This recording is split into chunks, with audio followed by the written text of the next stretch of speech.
Hey y'all, so over on my TikTok page I had one of my followers was asking some questions about low light photography, specifically taking pictures at night because he was struggling with it. Taking pictures at night isn't any different than taking pictures during the day.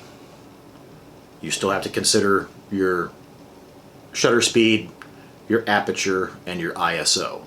Doesn't matter when you're taking your photographs, you have to balance those three things to get a proper exposure. At night, there's much less light, so you have to compensate for that.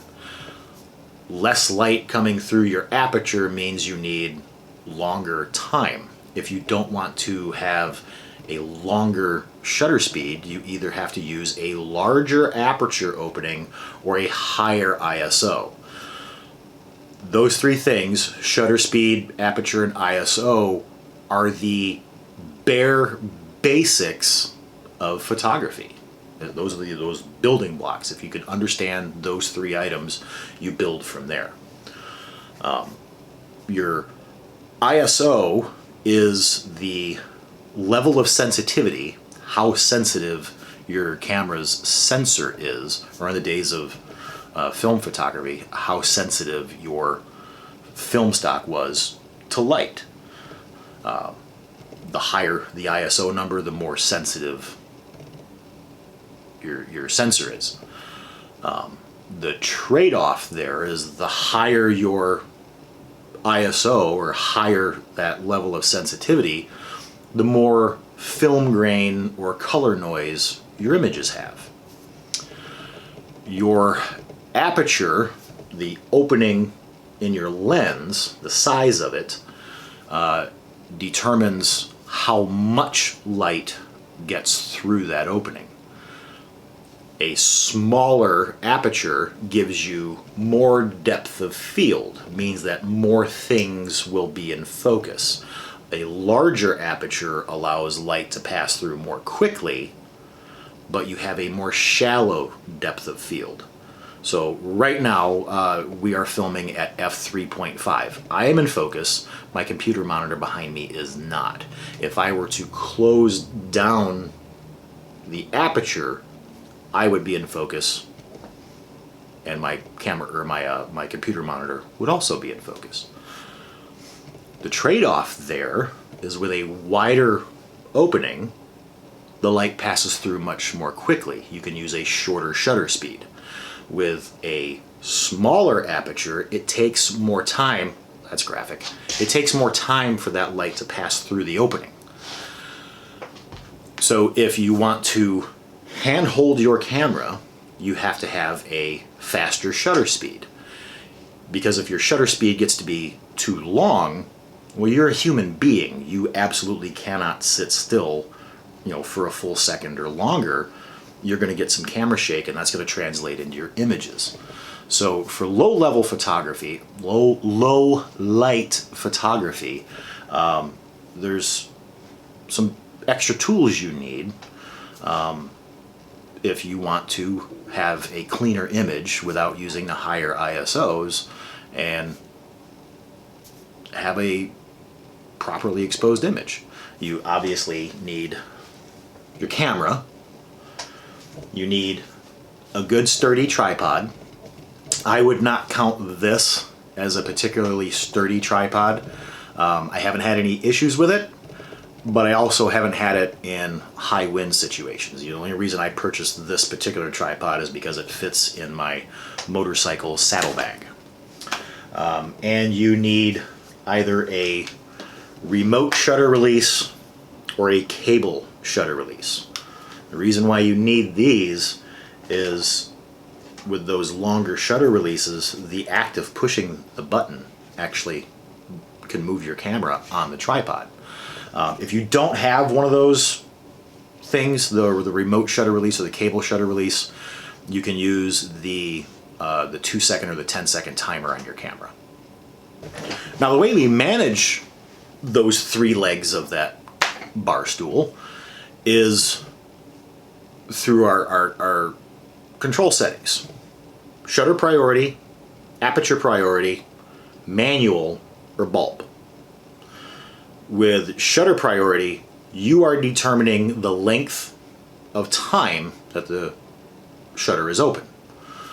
And the camera will select automatically the corresponding aperture to give you that even exposure. Aperture priority, it's switched around. You are determining the size of the opening, and the camera is determining the shutter speed for you. Manual, you're making all the decisions. You're setting the shutter, you're setting the aperture. The bulb setting is for those exposure times longer than 30 seconds.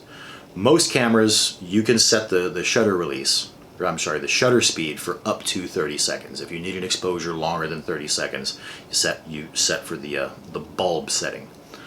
When you press the shutter release in bulb setting, the shutter opens, and it stays open until you press that shutter release again. Let me show you on the camera. So here is my Canon 7D. So here's the top there, so you're looking at manual, camera set on manual. That's aperture priority, as I mentioned before, that you determine the aperture, the camera will set the shutter speed. The TV setting, you're setting the shutter, the camera will determine the aperture. But this bulb setting, the B, if you have a need for an exposure that is 30 seconds or longer, longer than 30 seconds, that bulb setting, once you press the shutter release, the shutter stays open until you press it again. So there you have it. Those are the bare bones basics that you need to take pictures at night. It's not quite 6 o'clock now. Sunset here in Petoskey is at 6:25. My wife has dinner in the pot, so I'm gonna go feed my fat belly, wait till it gets good and dark, and then we'll go out and do some night photography. Oh, and one last thing, the compositions in this video are absolutely nothing spectacular. They were just for demonstration purposes. This is not my shooting style. Well, I am currently downtown Petoskey. I am under the Mitchell Street Bridge. And there's one thing I forgot to consider. How am I going to film in the dark? I didn't bring any supplemental lighting with me. I mean, here we are, there's some light sources up there on the bridge. So, I mean, I'm going to shoot this composition here, but I also planned on going underneath the bridge. Now, let's just back up a little bit. I was planning on going underneath the bridge here, but it is dead dark. I mean, we're going to figure it out, but dark.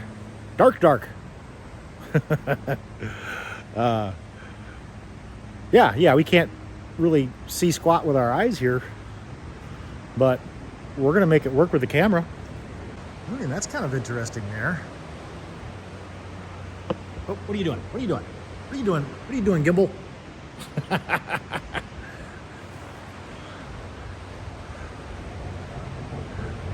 All right. Gimbal had to figure out where the hell it was. Some interesting light sources. But yeah, there's plenty we can play with down here. We'll get her figured out. But yeah, right up underneath this bridge here. Holy cow, it is dead dark. Like the bats are running into each other. All right, so we've set this as pretty much our basic composition here. Nothing earth-shattering. It's really just for academic purposes. We got some light sources up there. We got light being cast down into the parking lot here and heavy shadows underneath the bridge. So this is our very basic scene. Alrighty, so we got our camera set on manual. And I went ahead and set the 2-second delay because my cable release is all the way over in the car and I don't want to go get it. So we're going to go ahead and give ourselves a meter here. F22 is certainly not going to be working for us.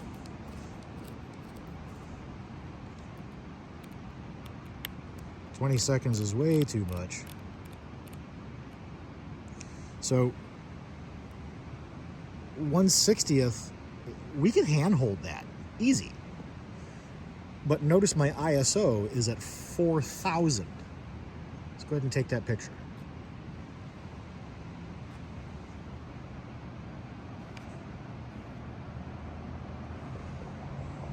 The sacrifice of being able to handhold in this tiny little bit of light is cranking up that ISO.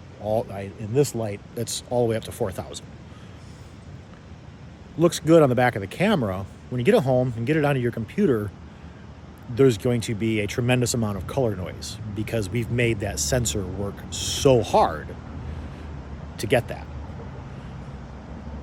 If we bring the ISO down and leave the aperture wide open, it can't get any wider, we have to bring our shutter speed up. By bringing the ISO down and bringing our shutter speed up, we're going to get a cleaner picture. It's not going to be full of that color noise.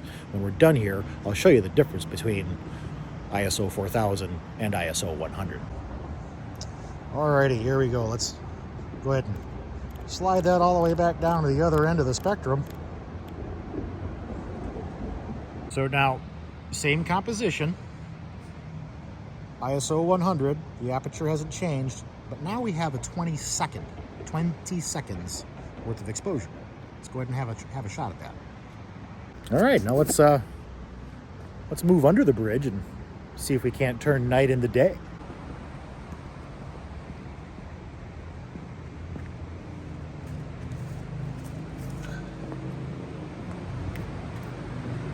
Dark, dark, dark, dark, dark.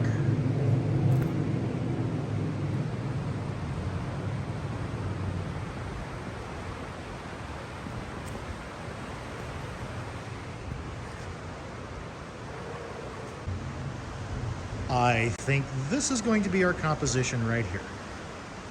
So, because there's no damn light underneath this bridge, what I'm gonna have to do is pull my car over here so I can shine my headlights out there, come back over here to the camera, focus the image, turn off the autofocus, turn off my car's headlights, and then come back here and start playing a guessing game with exposure. They're going to be long ones. This is no longer a lesson for you. This is an experiment for me. Taking pictures in dead dark. Yep. So what I've had to do here is park my car over yonder to cast some light underneath this bridge so that I could focus our composition, because there was no light under this bridge. Like I said, bats are running into each other. But here we go. So here is our composition under the bridge. What's funny is this is a spot where a lot of the high school kids will come and do their senior pictures and their prom pictures and whatnot. I never come here because it's so cliche. But if you're not from Petoskey, you've never seen this before. It's not cliche to you. Alrighty, here we are. This is what the eyes see. I mean, it is absolutely dead dark under here. Let's have a look and see what we get. So ISO 4000 again. This is going to be a really noisy picture. This is 0.7 of a second. All right, so we're looking at f4.5 ISO 100, and we're looking at about a 10 or a 15 second exposure. Oh, 30 seconds. Yeah, let's see if she pans out. So there we are. Same exposure, just took a hell of a lot longer, but this image is so much more clean than the 40,000 ISO shot. This is going to be interesting. No, he just shut his lights off. But we had a fire engine pull in while we were making an exposure.